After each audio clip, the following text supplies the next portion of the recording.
आज के जो हमारे गेस्ट हैं वो दैनिक जागरण जो न्यूज़पेपर है उनके senior sub editor Shri Dhananjay Verma ji है, जो हमें उनके परलवाइन में हुए एक्सपीरियंस, इनकम या टीम के बारे में बताएंगे और हम उनके व्यक्तिगत सफल एक्सपीरियंस को जानकर परलवाइन की राह में आगे बढ़ेंगे।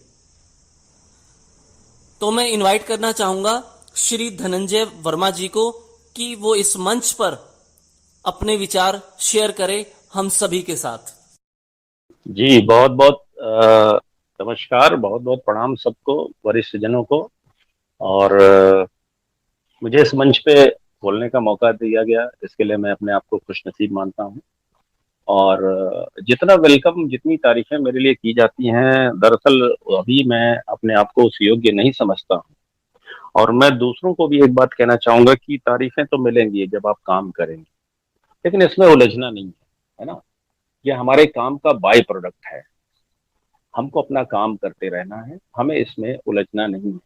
मैं जहां भी जाता हूँ, सेमिनार में, लीडरशिप डेवलपमेंट प्रोग्राम में, गले गले तक इतने माला लोग पहना देते हैं, इतना पहना देते हैं कि कभी कभी दिखाई नहीं देता कि सामने चल क्या रहा है, उतारना पड़ता है। लेकिन ये एक ऐसा क्षण होता है कि हम इसमें गुम हो सकते हैं। हमको इतना अच्छा उस समय महसूस होता है कि इतने बड़े लोगों के बीच में सम्मान मिल रहा है, हम उसमें गुम हो सकते हैं। लेकिन एक छोटी सी सच्ची सी स्टोरी आपके सामने रखूंगा और आपको समझ में आ जाएगा कि मैं ऐसा क्यों कह रहा हूं कि इसमें गुम नहीं होना है। सचिन तेंदुलकर, इनका नाम सबने सुना होगा। और उनके साथ ही क्रिकेट की दुनिया में प्रवेश किया था विनोद कांबली। दोनों बहुत अच्छे क्रिकेटर, दोनों के एक ही ग्रुप। और विनोद कांबली सचिन तेंदुलकर से भी ज्यादा विस्फोटक बल्लेबाज, एक ऐसा वर्ल्ड रिकॉर्ड उन्होंने आते ही कायम किया जो आज तक किसी ने तोड़ नहीं पाया है। शुरुआत के प्रथम 3 टेस्ट मैच में लगातार 2 शतक मारने का रिकॉर्ड। लेकिन उसके बाद कामयाबी, प्रसिद्धि इतनी मिली कि वो उस प्रसिद्धि में गुम हो गए। पार्टियों में जाना, बड़े बड़े मोटे मोटे सोने की चेन पहनना और मीडिया को इंटरव्यू देना, टीवी पे आना, क्रिकेट से ज्यादा फोकस उनका उधर हो गया। और वो कुछ ही दिन के बाद क्रिकेट की दुनिया से गायब हो गए। लेकिन सचिन तेंदुलकर सिर्फ अपने काम में लगे रहे और आज उन्हें क्रिकेट का देवता कहा जाता है। और उनका सम्मान कहाँ नहीं होता है, किसके मन में नहीं होता है। केवल एक नाम आ जाए तो सम्मान प्रकट हो जाता है। तो हमें अपने काम में लगे रहना है। सम्मान हमारे काम का बाय प्रोडक्ट है, ये चलकर आएगा, लेकिन इसमें गुम नहीं होना है। तो मुझे एक साधारण इंसान की तरह इस मंच पे बुलाया जाएगा तो मुझे अच्छा लगेगा। दूसरी बात, इस मंच पे लगभग इस समय 18 लोग मौजूद हैं, मेरे समेत। मैं अपना छोटा सा परिचय देना चाहूंगा कि परलोइन का मेरा सफर कैसे शुरू हुआ। अच्छा लगेगा आपको जान करके। मैं धनंजय वर्मा, वाराणसी की धरती से, और मूल निवासी भी वाराणसी का हूँ। दैनिक जागरण न्यूज़पेपर, हिंदी का अखबार, जिसमें मेरा पद है सीनियर सब एडिटर। मतलब रिपोर्टिंग के बाद जो पत्रकार होते हैं, जो फील्ड में जाते हैं, समाचार लेकर के आते हैं, उसके ऊपर का पद होता है। और उनकी खबरों को पढ़ना, एडिट करना और अखबार के पन्ने पे अच्छे से प्रेजेंट करना, खबरों का सिलेक्शन करना कि कौन सी खबर पहले पेज पे जाएगी, कौन से अंदर के पेज पे होगी, यही मेरा काम है। तो इस काम को मैं देखता हूँ। और इसके साथ ही मैंने 3 साल पहले परलवान को शुरू किया था, 15 अप्रैल 2019 को। एक बड़ी रोचक घटना है इसके पीछे। और वो रोचक ये घटना है कि मेरे अपलाइन जौनपुर के अशोक खरवार जी हैं, और उन्होंने मुझे व्हाट्सएप पे परलवान का प्लान भेजा, कभी कॉल नहीं किया। और हम लोगों के मोबाइल पे बहुत सारे ऐसे प्लान रोज आते रहते हैं। मैंने उसको देखा, नाम याद रहा सिस्टम का कि परलवान इंटरनेशनल, उसके बाद मैंने भी उसको स्क्रॉल कर दिया। अक्सर मैं प्लान पे देखता जरूर हूँ कि ये कौन सी कंपनी है, लेकिन मुझे ये वन वे लगता है कि मैं इसको देख रहा हूँ, मेरे मन में कोई सवाल है, देख के अगर मैं इसका जवाब चाहूँ तो मुझे व्हाट्सएप से नहीं मिल सकता। तो इसलिए मैंने केवल सिस्टम का नाम देखता हूँ और क्या है, मैं आगे बढ़ जाता हूँ। 10 से 15 दिन बाद दोबारा उनका मैसेज आया, फिर परलवान इंटरनेशनल का। फिर उन्होंने कॉल नहीं किया और मैं फिर हमेशा की तरह उसको देखा और आगे बढ़े। कुछ दिन बाद एक अपने ही शहर से एक कॉल आती है कि सर मिलना चाहते हैं। हमने कहा बिल्कुल मिलेंगे। और मैं जब गया तो उन्होंने मुझे परलवाइन का प्लान दिया और वो प्लान भी अच्छे से नहीं दे पा रहे थे। और उस समय हमारे यहाँ एक डिविडेंड चलता था, मिंट परलॉइन सिस्टम का अपना था, जैसे 2 साल पहले बंद कर दिया गया। तो वो मिंट को क्रिप्टो करेंसी बता रहे थे। मैंने थोड़ा सा सवाल उनसे पूछा कि ये मिंट क्या है और फिर क्रिप्टो करेंसी है तो किस एक्सचेंज पे अवेलेबल है, बट वो बता नहीं पाए। न वो बता पाए, न मुझे वो कन्विंस कर पाए। लेकिन जब मैं घर लौटा तो मुझे एक बात समझ में आई कि ये कोई चीज है जो धीरे धीरे धीरे धीरे बढ़ रही है। उस दिन से मैंने परलॉइन का अध्ययन शुरू किया और मुझे 6 महीने लगे इस सिस्टम को जानने और समझने में। और 15 अप्रैल को मैंने रजिस्ट्रेशन करने के बाद जिसने मुझे सबसे पहले भेजा था, मैंने उनको कॉल किया, अशोक खरवार जी को। उनको बोला कि देखिए, मैं एक व्यवसायी घर से हूँ, मेरा पिताजी बनारसी साड़ी के रियल जरी के कारोबार से जुड़े हुए हैं। उनका कहना था कि जब भी बिजनेस करना हो तो कभी अपने पैसे से शुरू मत करो, सरकार पैसे देती है, अगर आप उससे शुरू करोगे तो आपको सरकार के पैसे लौटाने, खुद से एक कमिटमेंट करना पड़ेगा और उस कमिटमेंट को पूरा करने के लिए आप सफल जरूर बनोगे। तो मैंने कहा सर, मैं शुरू तो करना चाहता हूँ लेकिन इसको जोड़ने के लिए 1500 रुपए मेरे पास नहीं है। उस समय 20 डॉलर, उस समय डॉलर कहा जाता था, डिजिटल पॉइंट नहीं कहा जाता था। 20 डॉलर से ज्वाइनिंग होती थी, यानी 1500 रुपए। तो खरवार जी ने एक सप्ताह बाद 22 अप्रैल को मेरी आईडी एक्टिवेट की। और एक्टिवेट की तो एक ऐसे परिवार में मेरा जन्म हुआ है कि मुझे उनका जल्द से जल्द लौटाना था। तो मैंने खुद से कमिटमेंट किया कि मुझे बहुत जल्द कोरल होना है। और उस समय टीम परफॉर्मेंस वॉलेट इनकम नहीं आती थी, सिर्फ आप जो काम करते हैं उसी का मेहनत आपको मिलता था, यानी डायरेक्ट इनकम 15 डॉलर। मैंने 30 अप्रैल को अपनी आईडी कोरल कर ली थी। और उस समय कोरल 40 डॉलर से होते थे। तो 20 डॉलर का जो बैलेंस अमाउंट बचा मैंने खरवार जी को लौटा दिया। और उसके बाद मैं अपने तरीके से प्लान का प्रेजेंटेशन डिजाइन किया, कैसे प्लान देना, क्योंकि खरवार जी ने आज तक मुझे प्लान नहीं दिया है। मैं कह सकता हूँ कि अपलाइन तो है, गुरु तो है मेरा, लेकिन मैं एक ऐसा शिष्य हूँ जिसके पास अपना द्रोणाचार्य नहीं है। एकलव्य की तरह मैं अपना काम कर रहा हूँ। तो मैं अपना प्लान प्रेजेंटेशन डिजाइन किया, लोगों को दिखाता रहा, लोगों को ऑटोपुल के बारे में बताता रहा, लेकिन लोग मजाक उड़ाते थे, कहते थे कि ये स्क्रीनशॉट मुझे मत दिखाया करिए, ऐसे स्क्रीनशॉट मुझे फोटोशॉप पे बहुत सारे बनाए जा सकते हैं। किसी तरीके से 5 महीने 6 महीने का सफर बीता। 5 अक्टूबर 2019 को जब पहला ऑटो पुल आया, भोर के 3 बज रहे थे, जबलपुर से इलाहाबाद के सफर में मैं था। मेरे साथ मेरी डाउनलाइन के inspector, sub inspector Shashikant Maurya ji train में थे और मैं अपना काम कर रहा था। टीम धीरे धीरे बढ़ रही थी। उस समय आया $0.40। और मैंने मौर्य जी को बताया तो वो ट्रेन में उठकर डांस करने लगे, क्योंकि ये पहला सबूत था हम लोगों के पास जो मैं लाइव किसी को दिखा सकता था कि ऑटो पुल आते हैं। और आज क्वार्ट्ज के $1,000 बहुत सारी आईडी पे आए पड़े हैं। वो खुशी वो नहीं दे पाए हैं जो वो पहला ऑटो पुल आया था तो दे गया था। तो खैर, सफर इसी तरीके से चलता रहा। आज चलते चलते 1.5 लाख लोगों से ज्यादा की टीम है, 10 कंट्री तक पहुंच गई है। और अपने इस सफर के दौरान मुझे बहुत कुछ जानने, बहुत कुछ सीखने को मिला, खुद के कार्य से, खुद के अनुभवों से। और मैंने अपना प्लान प्रेजेंटेशन तैयार किया जो आज भी पूरे यूट्यूब पे आपको नहीं मिलेगा। क्योंकि मैं यूट्यूबर नहीं हूँ तो मेरा ऑडियो ही वायरल होता है, उसके साथ एक पीडीएफ ही जाता है। और उस ऑडियो और पीडीएफ का ही जो है कमाल था कि 10 कंट्री तक अपनी टीम पहुंची है। मैं वहां नहीं गया, मैं सिर्फ बांग्लादेश में जाके प्रेजेंट कर पाया हूँ। बाकी न तो ऑस्ट्रेलिया गया, न तो न्यूजीलैंड गया, न तो कतर गया, न तो दुबई, सिंगापुर, कहीं नहीं गया। लेकिन वहां मेरी टीमें काम करती हैं। सिर्फ ऑडियो उनके लिए। 2:30 बजे रात को मैं अपने ऑफिस से लौटता हूँ अखबार की दुनिया से, मैं सो सकता हूँ 3 बजे तक, लेकिन उनके लिए मैं 4 बजे तक जगता हूँ, क्योंकि ऑस्ट्रेलिया और न्यूजीलैंड में उस समय दिन होता है। उनके ऑब्जेक्शन को कौन हैंडल करेगा, उनको सपोर्ट कौन करेगा। मैं उनके लिए 4 बजे तक जगता हूँ। खैर, ये सफर बहुत ही शानदार है, बहुत ही संघर्ष से भी भरा हुआ है। इसी दौरान मेरी टीम में सिंगरौली से एमपी गुप्ता जी आए। उन्होंने प्लान को समझा और 11.25 लाख रुपए बैंक से लोन लेकर एमराल्ड और मेथिस्ट और टोपाज अपग्रेड किया 1 दिसंबर 2019 को। और मैं बताऊं, 16 फरवरी को जो उनका ऑटो पुल आया था वो 10,63,000 रुपए का था।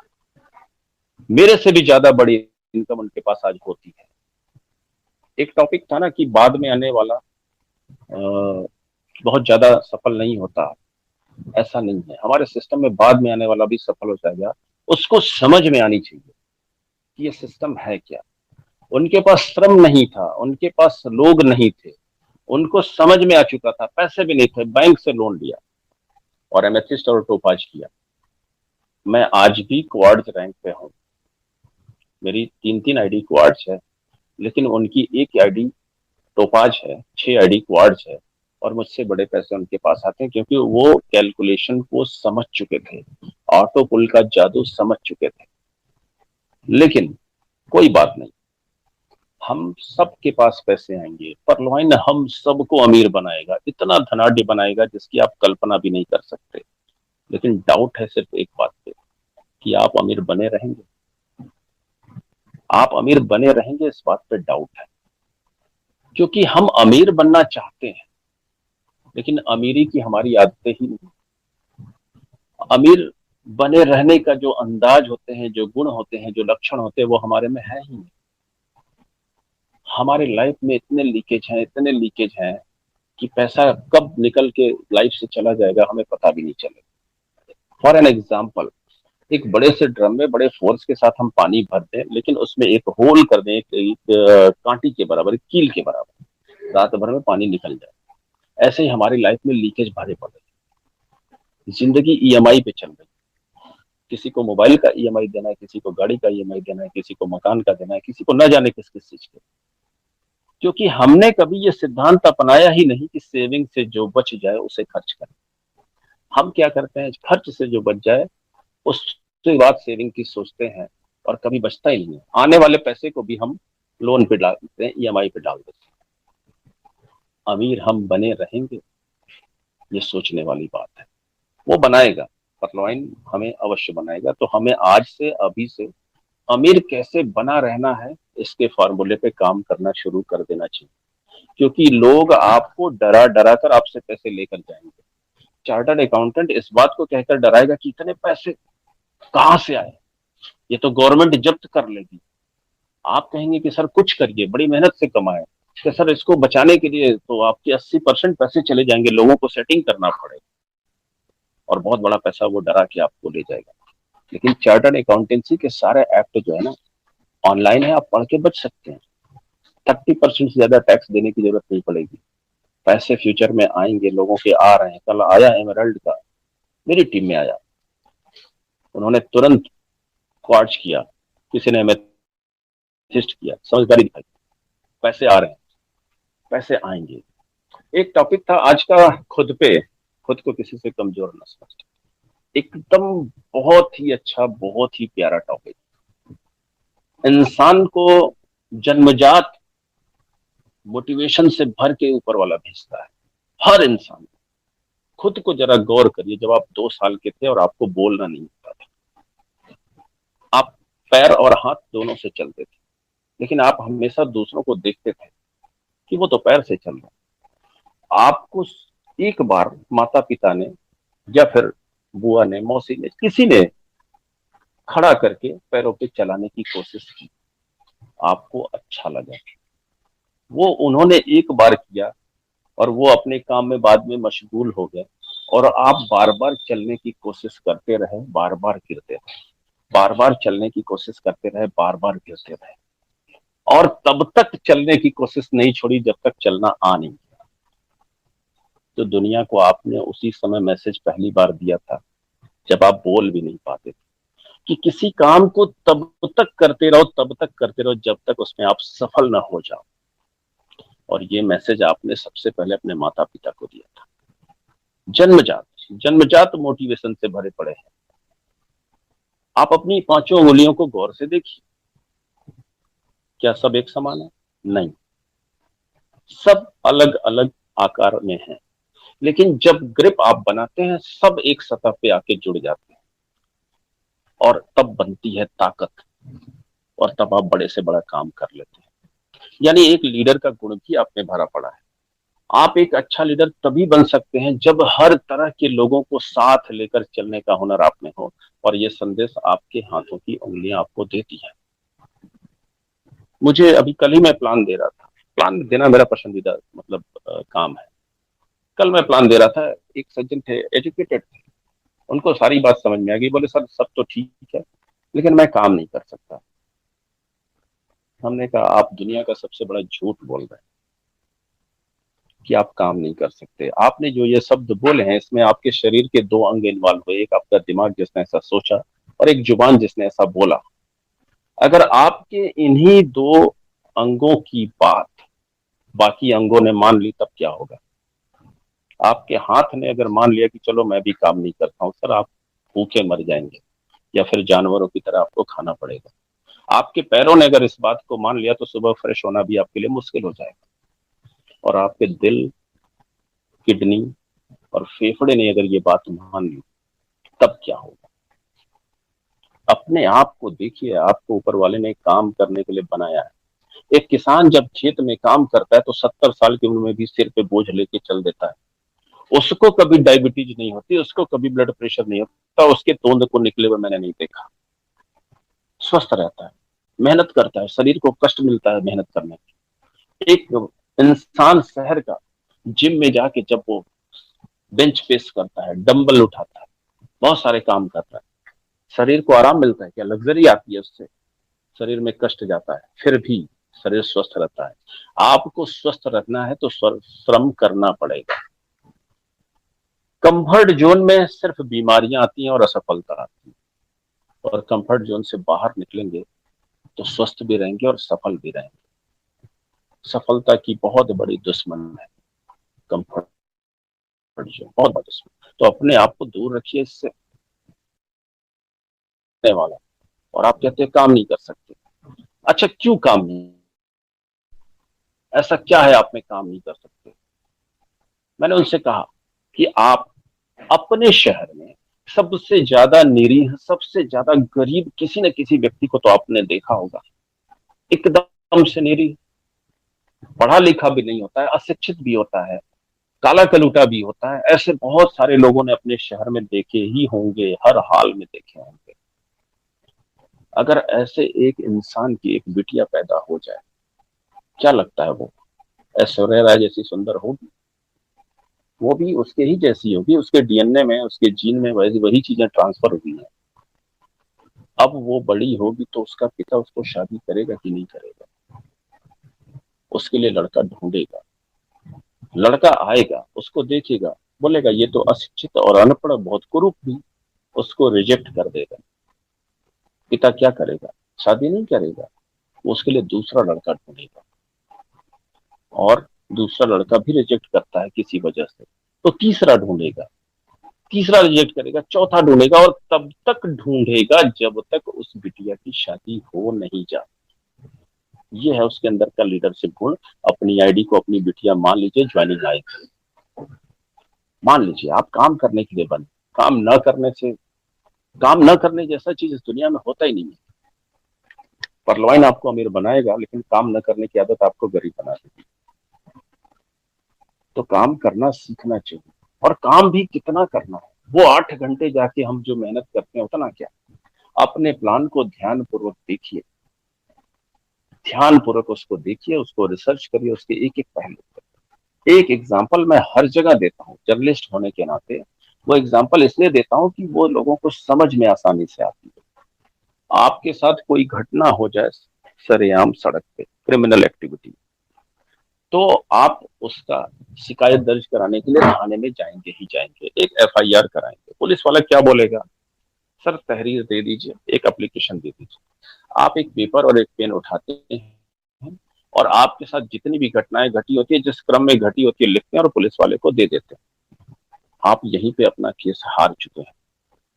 कोई भी पुलिस वाला अपने क्षेत्र में अपराध को दिखाएगा तो उसका प्रमोशन नहीं होना है।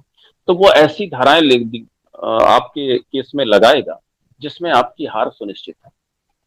लेकिन अगर इसी तहरीर को, इसी एप्लीकेशन को एक एक्सपर्ट वकील लिखता है, तो आपकी ही घटनाओं को लिखने के बाद एक लाइन जोड़ता है कि आईपीसी की धारा 171 के अनुच्छेद 3A के तहत इसमें इस केस में ये धारा लगनी ही चाहिए। और जब ये एप्लीकेशन पुलिस के पास जाता है तो आप मुकदमा जीत चुके रहते हैं। क्योंकि अदालतों में जितने मुकदमे लगते हैं ना, वो सब आईपीसी की धारा पे लड़े जाते हैं, और वो जो आपकी तहरीर में लिखा गया उसी पे लड़े जाते हैं। अब आप केस जीत चुके हैं। सेम प्रोसीजर आपके ऊपर लागू होता है पार्लियामेंट के प्लान प्रेजेंटेशन को लेकर के। आप जितने अच्छे से अपनी बात, पार्लियामेंट की बात आ पाएंगे, जितनी ही पारदर्शिता के साथ, जितनी ही गणितीय कैलकुलेशन के साथ, तय मानिए ज्वाइनिंग आना श्योर है। और 10 में से 10 नहीं, 10 में से 50 आएगी, क्योंकि तब आप प्लान के साथ उसको प्लानिंग भी बताएंगे, तब एक एक व्यक्ति पर नहीं कोरल पैकेज के साथ ज्वाइन करेगा। मेरे साथ ऐसा होता है। और तब क्या होगा, सफलता धीरे धीरे धीरे धीरे आपकी लाइफ में आएगी, और कब आप सफल हो जाएंगे आपको पता भी नहीं चलेगा। एक बार मैं बेलथरा रोड पे एक मंच पे था। ये सारी बातें मैं अपने अनुभव की बता रहा हूँ, मैं कोई मोटिवेशनल स्पीकर नहीं हूँ, लेकिन मेरे साथ ऐसी ऐसी घटनाएं घटी हैं जो लोगों में मोटिवेशन डालती हैं, ये अलग मैटर है। बेलथरा रोड पे था, एक मंच पे था, लीडरशिप डेवलपमेंट प्रोग्राम चल रहा था। 700 लोग आए थे और सभी ने 1200 रुपए टिकट के दे रखे थे। शानदार व्यवस्था उनके लिए की गई थी, क्योंकि 6 घंटे तक का सेशन था। उनको भूख भी लगेगी, उनको प्यास भी लगेगी, उनके लिए चाय, लंच और हाइट की सारी व्यवस्था की गई थी। बहुत पिछड़ा इलाका था, फिर भी सारी व्यवस्था की गई थी। तो उस मंच पे एक सज्जन ने बोला कि सर, आपकी इतनी बड़ी टीम और आप अभी तक क्वाड्स हैं, ऐसा क्यों? अब आप जरा सोचिएगा, सवाल उनका वाजिब था। 700 लोगों की भीड़ में पूछा गया था, जवाब तो देना ही था। तो मैंने उनसे एक ही बात की कि इस सवाल का मैं तब से इंतजार कर रहा हूं जब से मैंने परलवाइन को ज्वाइन किया, क्योंकि मुझे पता था कि मेरे लाइफ में ये दौर आना है। आप मंच पे आ जाइए। मैंने उनको मंच पे बुलाया और मैंने उनसे कहा कि आपके सवाल का जवाब मैं अवश्य दूंगा, लेकिन उससे पहले मैं कुछ पूछना चाहूं क्या आपसे? बोले हाँ बिल्कुल सर, पूछिए। तो मैंने कहा, आपके पास कितनी चाहत है पैसा कमाने की? क्या लक्ष्य है, क्या गोल है आपका पैसा कमाने का? बोले 1000 करोड़। मैंने उनको सिर से पांव तक देखा। न बॉडी लैंग्वेज में वो बात थी, न स्किल में वो बात थी, फिर भी सपने अच्छे थे। बहुत अच्छी बात है, होने चाहिए। हर किसी के पास एक गोल, एक टारगेट, एक सपना होना ही चाहिए। हमने कहा कि ये जो व्हाइट बोर्ड है, इस पे मार्कर उठाइए, इस पे लिखिए अपने सपनों का कि आपका टारगेट क्या है। 1000 करोड़। फिर मैंने उनसे पूछा, अगर आपकी लाइफ में 1000 करोड़ आएंगे तो आप क्या करेंगे? बोले सर, आएंगे तो कुछ करेंगे, कुछ अच्छा घर मकान बनवाएंगे, कुछ कीमती जो है मकान होगा, कीमती कारें होंगी। हमने कहा, कितनी कीमत की करो? बोले 10 करोड़। हमने कहा, लिखिए। उनसे लिखवाया। फिर बोले 10 करोड़ की कार है तो उसके पोर्च में कार भी कीमती होगी, वो कितनी कीमत की होगी? बोले सर 5 करोड़। हमने कहा, लिखिए। इस तरीके से उनके जितने वन टाइम एक्सपेंसेस लाइफ में होते मैंने लिखवाए। उसके बाद मैंने डेली टाइम एक्सपेंसेस, अगर कार है तो उसमें पेट्रोल लगेगा रोज, डीजल लगेगा रोज, उसका कितना खर्च आएगा, खाने पीने पे क्या खर्च होगा, दवाओं पे क्या खर्च होगा, घूमने फिरने पे क्या खर्च होगा, वीकेंड मनाएंगे उस पर क्या खर्च होगा, सब कुछ मैंने उनसे लिखवाया। और वो पूरी की पूरी खर्च की कीमत आके खत्म हो गई सिर्फ 40 करोड़ पे। सिर्फ 40 करोड़ पे। हमने कहा, एक महीने पे जो खर्च आता है, वन टाइम एक्सपेंस 20 करोड़ आपने एक मुश्त खर्च कर दिया, बाकी जो डेली टाइम है, ये जो 20 करोड़ आते हैं ना, अगर आप सिर्फ 200 करोड़ बैंक में सिंपल एफडी कर देंगे, इसके ब्याज से, इसके ब्याज का टैक्स भरने के बाद भी जो आपके पास नंबर 1 के पैसे बचेंगे सर ना, आपका डेली टाइम एक्सपेंसेस उससे खर्च जाएगा, उसमें भी बच जाएंगे। बाकी के 800 करोड़ का आप क्या करेंगे? तो बोले सर, कुछ घूम फिर लेंगे, कुछ अय्यासी कर लेंगे। यही वर्ड थे उनके, अय्यासी कर लेंगे। हमने कहा, तब तो पैसे कम पड़ेंगे, क्योंकि जियोनी के मालिक ने, जियोनी मोबाइल फोन बहुत बड़ा ग्रुप था चाइना का, उसके मालिक ने अय्यासी करने की सूची लॉस वेगास में कसिनो में जाकर के पूरी कंपनी दांव पे लगा दिया। एक रात में पूरी कंपनी हार गया था। आज जियोनी का कहीं था पता नहीं। हमने कहा, तब कम पड़ेंगे। हमने कहा, अब मैं आपके सवाल का जवाब देता हूं। मेरी लाइफ में मेरी चाहत सिर्फ 12 करोड़ रुपए की है। नंबर 1 का पैसा 12 करोड़ रुपए मेरे अकाउंट में रहेगा। जैसी मैं लाइफ जीना चाहता हूं वो मैं जी सकता हूं। और मेरी 2 आईडी क्वाड्स है। क्वाड्स के लिए ऑनेक्स और कोरल सब करना पड़ता है, यानी यहाँ पे जो पैसे हमारे पास आएंगे वो होंगे 44 करोड़ रुपए। और 2 आईडी से आएंगे तो 88 करोड़, जो 12 करोड़ रुपए से बहुत ज्यादा है। यही वजह है कि मैं एमेथिस्ट नहीं हूं, क्योंकि मेरी चाहत से ज्यादा मैं अपग्रेड कर चुका हूं। लेकिन वो जनाब मानने वाले नहीं थे। उन्होंने कहा सर इस पैसे को आप निकालेंगे कैसे, एमेथिस्ट तो करना पड़ेगा। तो हमने कहा कर लेंगे। बोले सर उसके 196 करोड़ आएंगे तब आप क्या करेंगे। तो हमने कहा यस, सवाल अच्छा है, उसके 196 करोड़ आएंगे तो मैं क्या करूंगा। मैंने कहा अपने शहर में कभी भी आपने किसी एक 60 साल के व्यक्ति को रिक्शा चलाते देखा है? क्यों, पब्लिक पब्लिक से भी पूछा। बोले हाँ यस देखा है। हमने कहा उसका कोई एक बेटा होगा, हो सकता है? बोले हाँ होगा। हमने कहा उस बेटे ने अपने बाप को इस योग्य छोड़ रखा है कि वो 60 साल की उम्र में रिक्शा चला रखा है। ऐसे हर पिता का बेटा बनूंगा और उसको एक धनंजय वर्मा की लाइफ प्रदान करूंगा, उसमें 196 करोड़ खर्च होंगे। वो था ना आपकी टॉपिक में कि जब तक आपके प्रयास से दूसरों की लाइफ में बदलाव ना हो, सच्ची अमीरी नहीं कही जाती। अपना सिस्टम दूसरे को मदद करने की सोचता है। हम इस दुनिया से चले जाएंगे, हमें तय करना है कि हम इतिहास रच के जाएंगे या हम इतिहास का हिस्सा बन करके जाएंगे। तो मैं तो पहले से सच तय कर चुका हूं, मैं नेटवर्किंग पैसे कमाने के लिए नहीं करता हूं, और जितना मुझे चाहिए परलवाइन में मैंने उतना ऑलरेडी अपग्रेड कर रखा है। मैं नेटवर्क मार्केटिंग के प्रति समाज का नजरिया अलग बने इसके लिए करता हूं। जहां भी गया हूं संघर्ष रहा है। नेटवर्किंग ये टोपी पहनाने का धंधा, इसमें तो पैसे डूबते हैं, ऐसे ऐसे ऐसे ऐसे लोग बोलते हैं। मैंने कहा स्मार्टफोन आपके हाथ में है, गूगल सर्च पे जाइए और 1 करोड़ से ज्यादा कीमती कारें इस दुनिया में कितने लोगों के पास है इसको सर्च करिए। 65% नेटवर्करों के पास है, और 35% जो ऐसे लोग हैं जिनके पास 1 करोड़ से ज्यादा कीमत की कारें, वो ट्रेडिशनल मार्केट की। नेटवर्किंग का पावर है ये 65%। ऐसे बिजनेस को मैं नहीं करूंगा तो कौन करेगा। लेकिन समाज का नजरिया क्या है, टोपी पहनाने का धंधा। समाज का नजरिया बदलने के लिए मैं इस काम को करता हूं, क्योंकि इससे बदलने के लिए ऊपर से कोई ब्रह्मा विष्णु महेश अवतार नहीं लेंगे, हमारे आपके बीच से ही किसी को जाना पड़ेगा।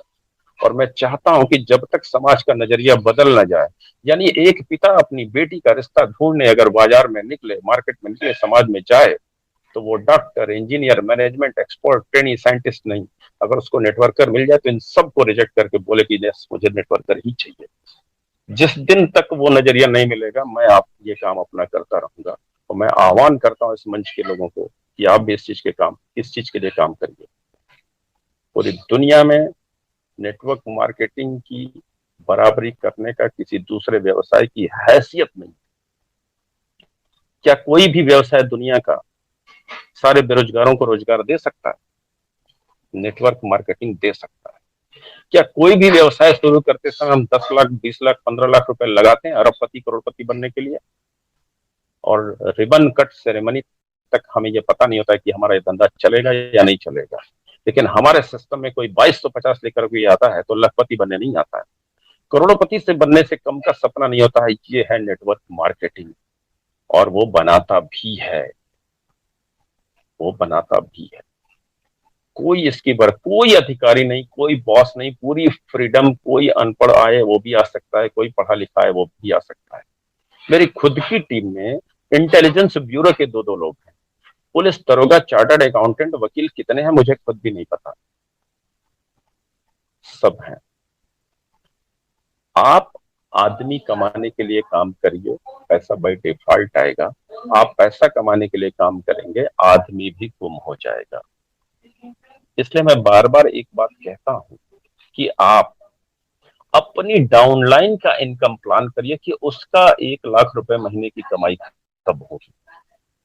जिस दिन आप इस प्लान को करेंगे, ठीक वैसे जैसे आप अपने बेटे बेटियों का कैरियर बनाने के लिए प्लान करते हैं, जिस दिन आप ये प्लान करेंगे वो ऊपर वाला देख रहा होता है।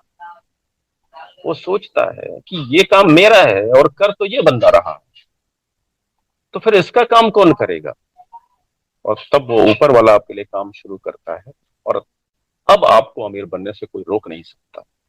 मैंने आज तक अपना इनकम प्लान नहीं किया, और परलवाइन ने 3 साल में मुझे इतना दिया है कि मैंने अपना पूरा का पूरा एक नया मकान, बढ़िया मकान बनवाया है। आम आदमी मकान बनवाता है तो मकान बनवाता है रहने के लिए, और एक नेटवर्कर मकान बनवाता है तो उसमें अपने शौक पूरे करता है।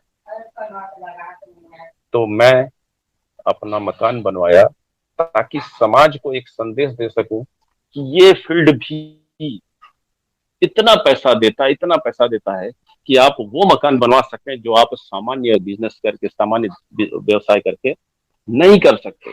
हमारा एमेथिस्ट, हमारा टोपाज, हमारा रूबी बनने से ज्यादा जरूरी था मुझे समाज को संदेश देना।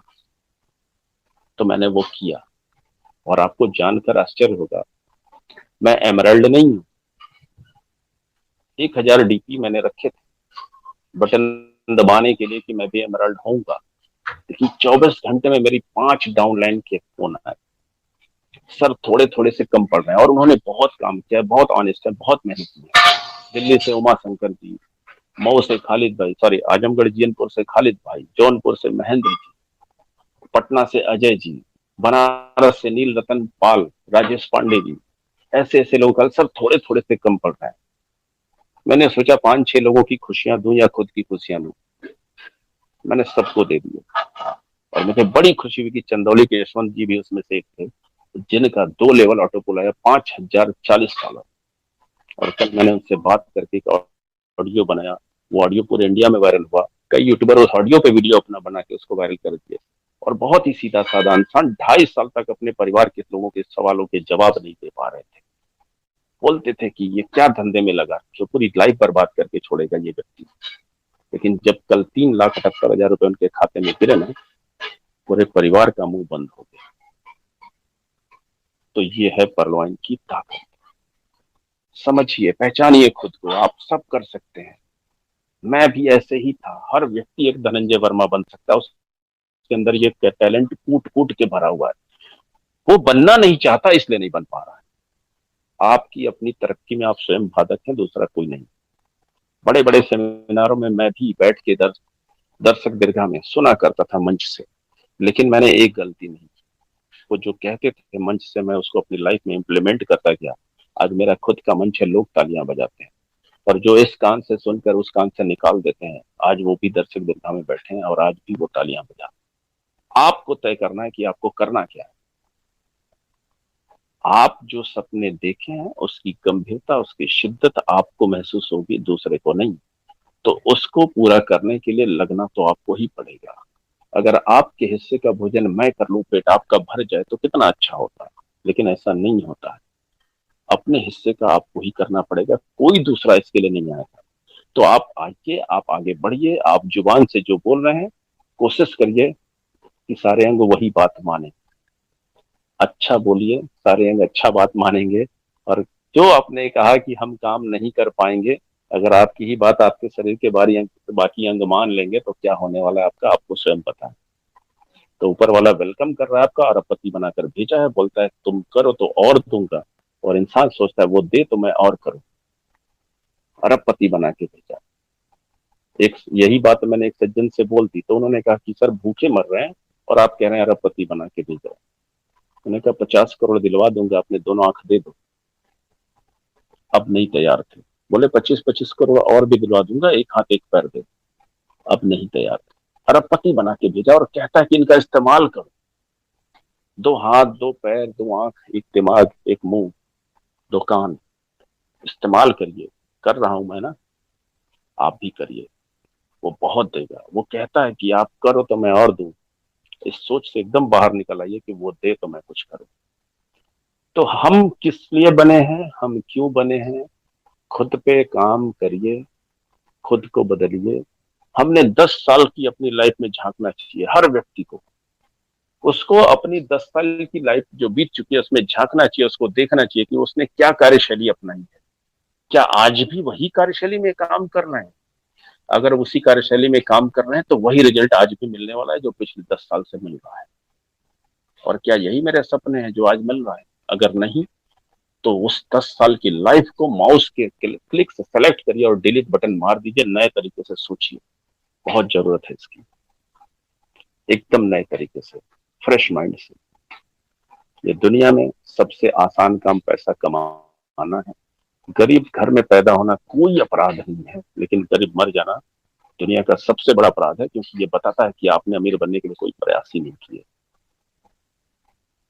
और 95% लोगों में मत शामिल होइए 5% अमीरों में शामिल होने के लिए।